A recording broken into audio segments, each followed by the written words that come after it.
अस्सलाम वालेकुम dear students. आज के लेक्चर में हम बात करते हैं harmonic functions and impulsive force कि अगर हमारे पास कोई ऑसिलेटरी फॉर एग्जांपल सिस्टम है जिसमें हमने बात की थी कि हमारे पास इलेक्ट्रिकल ऑसिलेटरी सिस्टम भी हो सकते हैं और मैकेनिकल ऑसिलेटरी सिस्टम भी हो सकते हैं। तो कोई ऑसिलेटरी सिस्टम है उस पर एक इम्पल्स फोर्स एक्ट करती है, तो क्या हमारे जो डायनामिक्स है वो कैसे चेंज होगी जी। तो दो केस, द फर्स्ट इज़ कि हमारा जो ऑसिलेटरी सिस्टम है वो एट रेस्ट पे, आई मीन ऑसिलेट नहीं कर रहा लेकिन उस पर एक इम्पल्स फोर्स एक्ट करेगी, ठीक है जी। When very large force act on a system for very short interval an impulse is said to be imparted to system, कि जब वेरी लार्ज फोर्स एक्ट करती है हमारे पास तो हम कहते हैं कि इम्पल्स फॉर स्मॉल टाइम, तो हम कहते हैं कि इम्पल्स ने एक्ट किया। और वो कहते हैं it is the same thing when a force is applied to system has a very small value for short interval of time while almost negligible before and after this interval जी। तो इसको हम ये हमारे पास लार्ज फोर्स शॉर्ट टाइम के लिए act किया तो इसको हम इम्पल्स मोमेंटम थ्योरम की फॉर्म में ऐसे कहते हैं कि impulse is equal to change in momentum P F minus P I is equal to F into delta T. और अगर ये कहता है कि डेल्टा टी मतलब हमारे पास स्मॉल हो, मीन्स ये कॉन्टीन्यूस फोर्स लगे तो हम इसको इंटेग्रल से रिप्लेस कर सकते हैं एफ इंटू डेल्टा टी। और डेल्टा पी यहाँ से हम लिखेंगे delta P is equal to F into D T या डेल्टा टी। यहाँ से अगर हम डेल्टा पी, क्योंकि हमारे पास पहले बॉडी सारी बात है रेस्ट पे थी, सेलुलर ऑसिलेटरी सिस्टम अगर रेस्ट पे हो और उस पर फोर्स एक्ट करती है तो वो कुछ ना कुछ वेलोसिटी अटेन कर लेगी। तो फाइनल वेलोसिटी लेट करें वी नॉट, और इनिशियली हमारा पास सिस्टम क्या था, रेस्ट पे था, तो V naught final velocity minus initial velocity जो कि रेस्ट पे था तो ये जाएगा वी नॉट। तो मैथ तो यहाँ पे चेंज नहीं होगा, डेल्टा पी में मैथ बाहर आ जाएगा, वो हमने डिवाइड कर लिया दूसरे, और यहाँ पे delta V is equal to F over M into delta T. यहाँ पर हमने डेल्टा पी क्योंकि डेल्टा इंटू एम वी होगा, एम बाहर दूसरी साइड पे डिवाइड और वी हमने डेल्टा वी लिख दिया जी। तो यहाँ पे ऑसिलेटरी सिस्टम एट रेस्ट, तो अगर हमारे पास ऑसिलेटरी सिस्टम रेस्ट पे है तो इम्पल्स एक्ट किया तो delta P is equal to M V naught is equal to F into delta T. यहाँ से हमने वेलोसिटी फाइंड की, V naught is equal to F over M into delta T. ये हमने इम्पल्स फोर्स से जो सिस्टम को velocity मिलेगी वो हमने फाइंड कर ली, ठीक है। अब हमारा काम है फर्स्ट केस कि हमारा ऑसिलेटरी जो सिस्टम था वो रेस्ट पे हो। अगर रेस्ट पे है तो इट मीन्स कि कोई ऑसिलेशन नहीं कर रही थी उस वक्त। लेट करते हैं वहाँ यहाँ पे हमारे पास कि ये अगर मैं इसको थोड़ा जूम कर लूँ कि since at T is equal to T naught हमारा सिस्टम रेस्ट पे था, X is equal to zero, the displacement of undamped oscillator is X is equal to A sine omega naught T minus T naught. कि देखें जब time zero था तो उस वक़्त हमारे पास हमारा सिस्टम रेस्ट पे था, लेकिन जो हम time T is equal to zero जब फोर्स एक्ट करेगी तो वो क्या करेगा, ज़ाहिर बात है ऑसिलेट करेगा उस फोर्स की वजह से। तो वो डिस्प्लेसमेंट इसकी इक्वेशन क्या है, x is equal to A sine omega naught T minus T naught. जब फोर्स ने एक्ट किया उसको डिस्प्लेस करवाया जी, जब डिस्प्लेस करवाया तो हम उसकी वेलोसिटी भी होगी, ज़ाहिर बात है। इस जो हमारे पास डिस्प्लेसमेंट है उसका derivative X dot is equal to V omega naught A and cos of omega naught T minus T naught. जो हमारे पास एक्स था उसका हमने जस्ट डेरिवेटिव लिया है। For the maximum this thing will be equal to 1, तो maximum velocity is equal to v naught, इसको हम लिखेंगे is equal to omega naught into a. और ये वी नॉट यहाँ से हम एम्पलीट्यूड फाइंड कर सकते हैं, ये दूसरी तरफ जाके डिवाइड हो जाएगा V naught over omega naught. और वी नॉट की जो हमारे पास वेलोसिटी इम्पार्ट हुई कि जब एक फोर्स ने एक्ट किया वो हमने लास्ट टाइम एक्सप्रेशन में इसमें फाइंड किया था। ये V naught is equal to F over M delta T की जब फोर्स ने एक्ट किया तो ये वेलोसिटी सिस्टम को इम्पार्ट हुई, तो ये हम यहाँ पे पुट कर लेंगे इस इक्वेशन में, वी नॉट की जगह F delta T over M omega naught. तो अब जो है एफ डेल्टा टी क्या होता है, ये चेंज इन मोमेंटम की इक्वल होता है force into and M omega naught. तो हमारे पास सोल्यूशन क्या होगा कि जब time T less than T naught, जब किसी फोर्स ने एक्ट नहीं किया तो सोल्यूशन, क्योंकि हमारे पास डिस्प्लेसमेंट ज़ीरो था जी, और जब फोर्स ने एक्ट किया for T is greater than T not तो हमारे पास डिस्प्लेसमेंट जनरेट हुई। कौन सा डिस्प्लेसमेंट ज़रा देखें, ये यहाँ से X is equal to A sine, ये डिस्प्ले जब फोर्स एक्ट हुई तो ये वाला ऑसिलेशनरी मोशन इसने स्टार्ट की थी।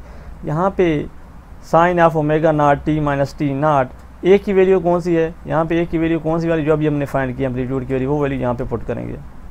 देखें ये वाली, एक ही ये वाली वैल्यू एफ डेल्टा टी और एम नॉट ओमेगा और साइन ओमेगा टी। तो time T is greater than T naught के लिए जब हमारा एम्पलीट्यूड इस तरीके से ये उस एम्पलीट्यूड के साथ ऑसिलेट करना शुरू किया हमारे सिस्टम ने। जी यहाँ तक आई थिंक्स कि आपको समझ आएगी कि ये एम्पलीट्यूड की वैल्यूज़ हमने कहाँ पे पुट की है, इस इक्वेशन में। तो हमारे पास time T is greater than T naught के लिए हमारे पास डिस्प्लेसमेंट आ गया, और time T less than T naught के लिए क्योंकि 4 0 था, तो जब 4 0 था तो डिस्प्लेसमेंट 0। अब अगर यही इम्पल्स फोर्स एक्ट करती है हमारी डैम्प्ड ऑसिलेटरी, पहले से एक डैम्प्ड ऑसिलेटरी सिस्टम है जो कि रेस्ट पे है, जब वो ऑसिलेट करेगा तो डैम्पिंग भी तो होगी इसमें। जी तो जब इम्पल्सिव फोर्स कहते हैं this procedure can be easily extend to the case of damped oscillator at rest for which x is equal to a exponential minus gamma t minus T naught and sine. ये हमारे पास damped oscillatory की equations है। जी तो इसको हम कैसे मॉडिफाई करेंगे, यानी जो तो बिल्कुल सेम, और हमें दोबारा करने की इसमें ज़रूरत भी नहीं है।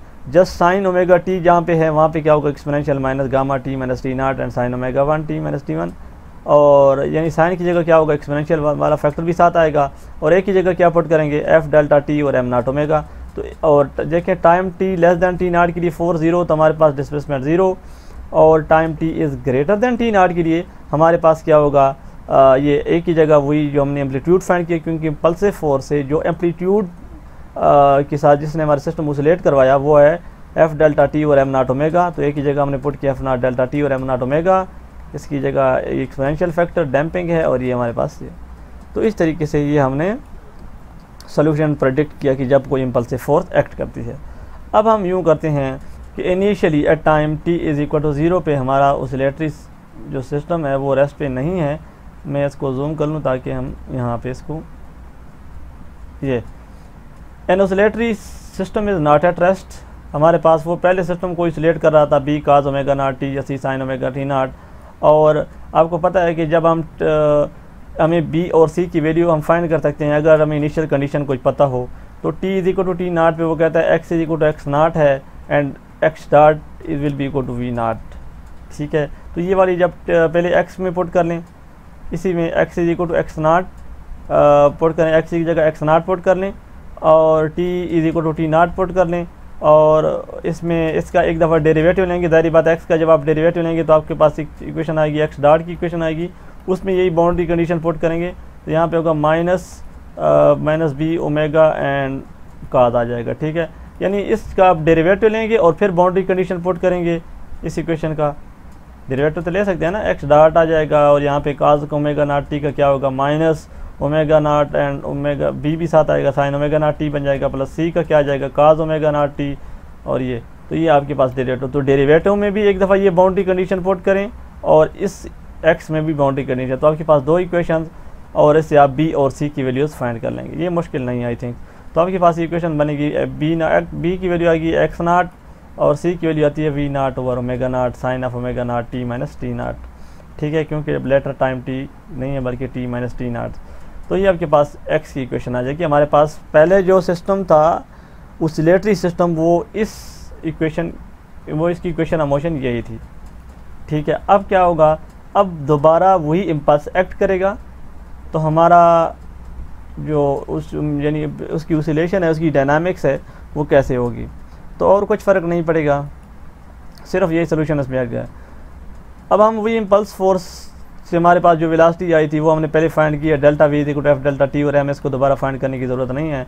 और हमारे पास जो एम्पलीट्यूड होगा, ज़ाहिर बात है x one equal to F delta T और m naught omega sine of omega naught T minus T naught, इस तरीके से उसका एम्पलीट्यूड क्या होगा, मॉडिफाइड होगा, यानी इसके पास जो ऑसिलेशन है। The total displacement is the sum of the X and X one. एक तो हमारे पास वो वाला सोल्यूशन भी आएगा जिससे हमारा सिस्टम पहले ऑसिलेट कर रहा था। ठीक है, वो कौन सा था, अभी मैंने आपको इसमें पहले बताया कि हमारा सिस्टम पहले